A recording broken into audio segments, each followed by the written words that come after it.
Piensa, ¿qué almorzaste hoy? O en esta semana. Si la comida ha sobrado, ¿qué sueles hacer? ¿La tiras? ¿La guardas? ¿Se la das al perro? Si la guardas, ¿dónde la guardas?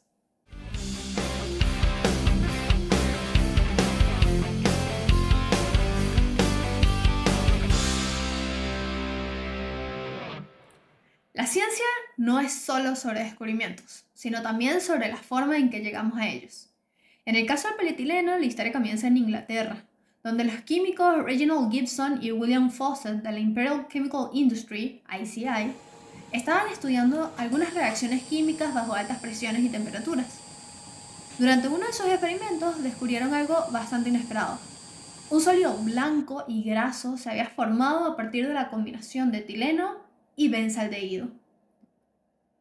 Al analizar químicamente este sólido, descubrieron que solo contenía carbono e hidrógeno, lo que significaba, o ellos podían inferir, que las pequeñas moléculas del etileno se habían unido para formar una cadena larga. Este proceso se conoce como polimerización. Sin embargo, cuando intentaron reproducir este proceso, se encontraron con varias dificultades. A veces solo quedaba un residuo oscuro y en otras ocasiones el equipo no podía manejar tanta presión y explotaba. Estos errores hicieron que la ICI decidiera suspender todas estas investigaciones. Sin embargo, Fawcett presentó sus informes sobre esto en una reunión de la Faraday Society en 1935. Dato de color, en esta reunión estaba Hermann Staudinger, un futuro ganador del premio Nobel alemán. Él no estuvo de acuerdo con la conclusión sobre la formación del polietileno, y esta incredulidad resultó ser muy beneficiosa para los aliados en la Segunda Guerra Mundial, ya que debido al escepticismo de Staudinger, Alemania no siguió investigando sobre el polietileno, y esto fue un craso error para ellos. Aunque la ICI había prohibido las investigaciones a altas presiones, Michael Perrin, que había propuesto estas investigaciones desde un inicio, seguía intrigado, sobre todo después de este descubrimiento de Gibson y Fawcett. Así que 2 años después, persiguió la investigación, pero en secreto, con sus colegas Edmund Williams y John Patton. Esta vez ellos querían lograr producir polietileno usando solo etileno. Y lo lograron, pero lo lograron porque algunas de las moléculas de etileno se filtraron fuera del aparato y cuando los fueron a reemplazar, sin darse cuenta, introdujeron algo de aire al sistema. Y resultó ser que el oxígeno era el iniciador necesario para la polimerización del etileno.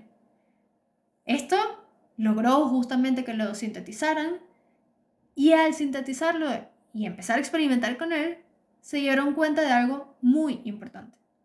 El polietileno tenía propiedades increíbles como aislante.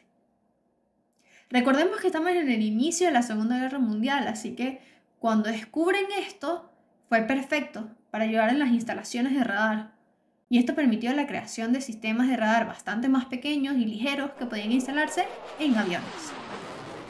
El polietileno ligero y aislante también hizo que fuera el material ideal para aislar cables, tanto de camiones que iban a la guerra, como incluso los primeros cables telefónicos transatlánticos.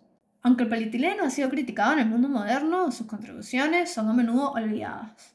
A ver, estas cosas permitieron en gran parte el éxito de los aliados en la Segunda Guerra Mundial. La ICI construyó su primera planta de producción de polietileno en 1939 y compartió la tecnología con DuPont en los Estados Unidos.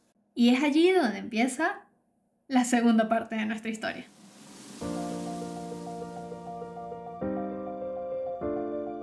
Esta planta de DuPont, que estaba en Massachusetts, tenía un empleado que no tenía educación, más bien encontró el trabajo y empezó a aprender sobre la producción de plásticos. Este empleado particular, si digo el nombre se van a dar cuenta de quién es, se había considerado siempre a sí mismo como un inventor. Había ideado una especie de portaligas mejorado, estas ligas que usaban o se usan todavía para mantener las medias panties en su lugar.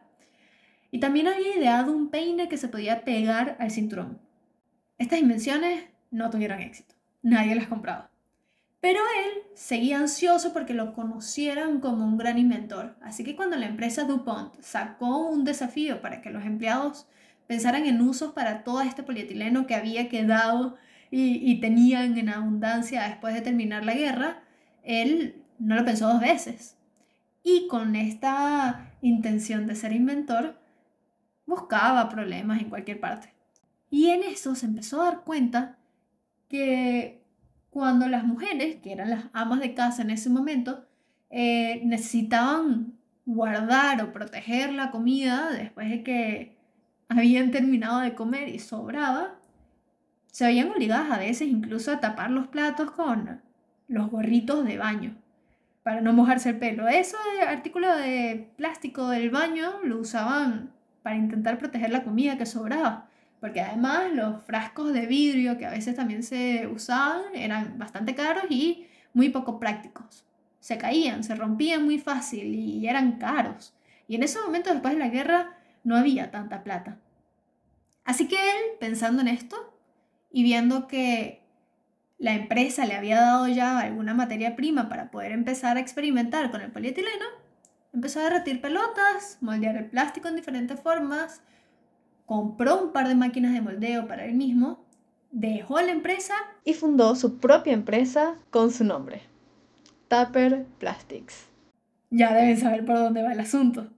Trabajando en la cocina con su hijo, Tupper encontró una manera de purificar el polietileno fundido y esto le permitió poder moldearlo en un material translúcido que parecía ser ideal para producir recipientes de cocina.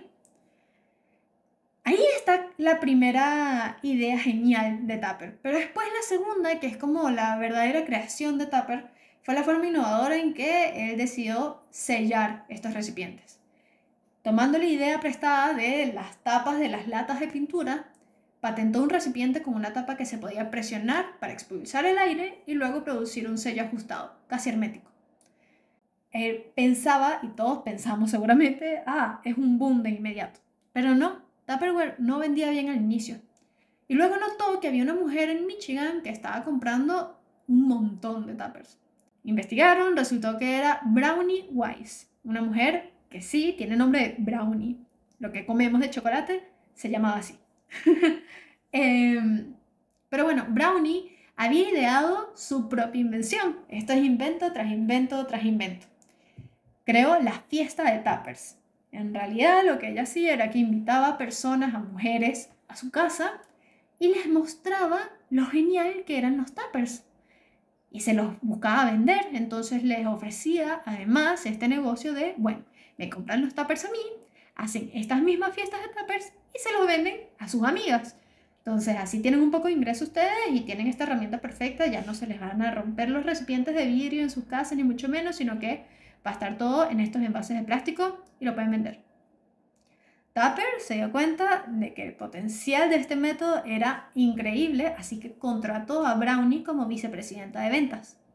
Ella siguió actuando de manera espectacular y así ayudó a construir Tupperware para que fuese un imperio de miles de millones de dólares como lo conocemos. Se convirtió Brownie en la cara de la empresa. Por eso siempre tenemos esta imagen de una mujer como la imagen de Tupper, por mucho que el creador haya sido un hombre. Igual esto le dio bastante celos a Tupper, así que despidió a Brownie después de muchos años, vendió la empresa, se divorció de su esposa y se retiró a Costa Rica, donde permaneció hasta su muerte en los 80s. O sea, se dio la buena vida después de ser un inventor hecho y derecho. Se volvió loco, más o menos. Bueno, hoy en día es increíble que el polietileno, esto que fue descubierto por casi accidente y que después se logró reproducir, lo usamos día a día. A ver, si pensaste en cómo guardas la comida, probablemente hayas pensado en un tupper. Si bien puede que sea o no sea de la verdadera marca Tupper, ya el uso del polietileno y otros plásticos similares se ha hecho muy común en cualquier caso. Así que todo esto lo debemos a una serie de invenciones espectaculares y descubrimientos y de personas que sabían lo que estaban buscando o por lo menos supieron poner el ojo en las cosas que llamaban la atención. La pregunta ahora es, ¿qué problema ves en tu casa que crees que pueda generar un invento para solucionarlo? Con Tupper nos podemos dar cuenta de que él lo que tenía era un conocimiento bastante de hacer, de producir. No sabía en serio qué era el polietileno, sino que se dio cuenta de que lo podía usar porque había trabajado en esta empresa que le permitía experimentar y se lanzó. Así que, ¿a qué te quieres lanzar hoy? Muchas gracias por escuchar este podcast, espero que les haya gustado y probablemente nos sigamos escuchando en un futuro. Adiós.